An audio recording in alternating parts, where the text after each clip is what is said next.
पावसाळ्याच्या पूर्वी आता मुंबई महानगरपालिका अलर्ट मोडवर आल्याचं पाहायला मिळतंय। दरड प्रवण क्षेत्र, धोकादायक इमारती आणि पाणी साचणाऱ्या सखल भागांची आता पालिकेच्या वतीने पाहणी करण्यात आली। आपत्कालीन व्यवस्थापन कक्षाच्या समन्वयाने मुंबईतील यंत्रणांच्या वतीने आता संयुक्त पाहणी आणि आढावा घेण्यात आलेला आहे। 105 ठिकाणांची पाहणी करण्यात येणार आहे। तर भारतीय लष्कर, नौदल, राष्ट्रीय आपत्ती व्यवस्थापन दल, मुंबई अग्निशमन दलाचा यामध्ये समावेश आहे।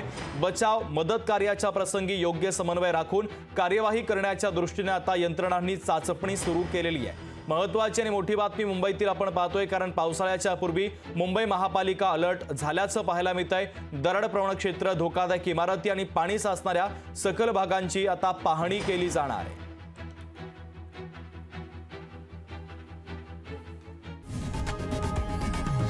लोकशाही मराठी ऐका, पहा, जागरूक रहा।